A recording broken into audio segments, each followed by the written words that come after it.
En el ABC jurídico de hoy, el segundo artículo de la Constitución mexicana. Este artículo es uno de los que más me gusta por la riqueza cultural con la que cuenta México. Estadísticas del INEGI muestran que en el país hay más de 60 pueblos indígenas y se hablan más de 72 lenguajes. Por ello la importancia de este artículo, cuyo objetivo es preservar nuestras raíces.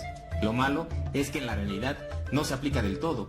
En nuestra sociedad vemos como un insulto la palabra indígena, haciendo una separación social, cuando lo que deberíamos de hacer es una inclusión de estas comunidades. Sin más, iniciamos con el estudio de este artículo, en el que encontraremos lo siguiente. Primero, la nación mexicana es única e indivisible. Segundo, la composición pluricultural de México. Tercero, la conciencia de una identidad indígena. Cuarto, la libre determinación de los pueblos. Quinto, el reconocimiento de los derechos de los pueblos. Y sexto, la protección de las comunidades indígenas. La Constitución menciona que la nación mexicana es única e indivisible. Única quiere decir que México es homogéneo, que cuenta con un conjunto de habitantes que tienen un mismo pasado, mismas tradiciones y mismas ambiciones de progreso para el futuro. E indivisible porque se prohíbe la separación o independencia de los estados, ya que como se vio en el siglo XIX, entre los años 1840 y 1848, México perdió Texas y por poco pierde Yucatán. La composición pluricultural de México. La nación tiene una composición pluricultural sustentada originalmente en sus pueblos indígenas que habitaban en el territorio actual del país al iniciarse la colonización y que conservan sus propias instituciones sociales, económicas, culturales y políticas. Antes de la conquista, el principal desarrollo cultural se dio en Mesoamérica, la parte central del continente americano, donde el medio ambiente y los recursos naturales propiciaron el nacimiento y desarrollo de culturas. Se encontraban los olmecas, los zapotecas, los mayas y los mexicas, y a través del tiempo han sobrevivido parte de esas raíces. La conciencia de una identidad indígena. La Constitución menciona lo siguiente: la conciencia de su identidad indígena para determinar a quiénes se aplican las disposiciones sobre pueblos indígenas. Aquí tenemos que saber a quiénes se les debe de aplicar las disposiciones sobre pueblos indígenas, y será indígena aquella persona que se autorreconozca como tal, que asuma como propios los rasgos sociales y las pautas culturales que caracterizan a los miembros de los pueblos indígenas. Esto es, que la persona conozca el lenguaje, las tradiciones y busque la prevalencia de su cultura. La libre determinación de los pueblos. El derecho de los pueblos indígenas a la libre determinación se ejercerá en un marco constitucional de autonomía que asegure la unidad nacional. Las entidades federativas deberán tomar en cuenta los criterios etnolingüísticos y de asentamiento físico.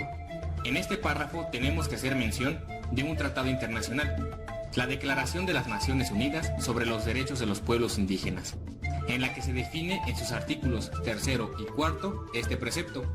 Los pueblos indígenas tienen derecho a la libre determinación para decidir libremente su política, su desarrollo económico, social y cultural, así como también tienen derecho a la autonomía y autogobierno en las cuestiones de sus asuntos internos. Todo esto con apego a la Constitución y el respeto a las mujeres, ya que es algo común que en las comunidades las mujeres tengan menos facultades y no sean consideradas para los cargos de poder.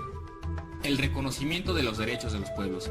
Esta Constitución reconoce y garantiza el derecho de los pueblos y las comunidades indígenas a la libre determinación y, en consecuencia, a la autonomía para, primero, decidir sus formas internas de convivencia y organización social. Segundo, aplicar sus propios sistemas normativos en la regulación y solución de conflictos internos. Tercero, elegir de acuerdo con sus normas a las autoridades o representantes para el ejercicio de sus formas propias de gobierno interno. Y cuarto, tener acceso a la justicia, así como a ser asistidos por intérpretes y defensores que tengan conocimiento de su lengua y cultura. La protección de las comunidades indígenas. La Federación, las entidades federativas y los municipios, para promover la igualdad de oportunidades de los indígenas y eliminar cualquier práctica discriminatoria, establecerán las instituciones y determinarán las políticas necesarias para garantizar la vigencia de los derechos de los indígenas. Las autoridades tienen como obligación lo siguiente: primero, impulsar el desarrollo regional de las zonas indígenas con el propósito de fortalecer las economías locales.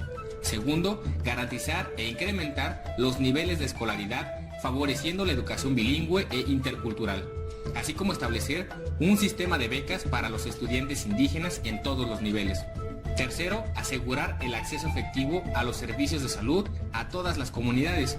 Y cuarto, propiciar la incorporación de las mujeres indígenas mediante el otorgamiento de estímulos para favorecer su educación y su participación en la toma de decisiones. Con esto podemos tener una idea general de lo que establece nuestro segundo artículo constitucional. Saber que somos un país que cuenta con una riqueza cultural inmensa y que tenemos la obligación de incorporar y mantener a esas comunidades, no solo por sus festividades, sino porque son nuestros orígenes. Si deseas saber más del tema, en la descripción del video dejo toda la información. Gracias.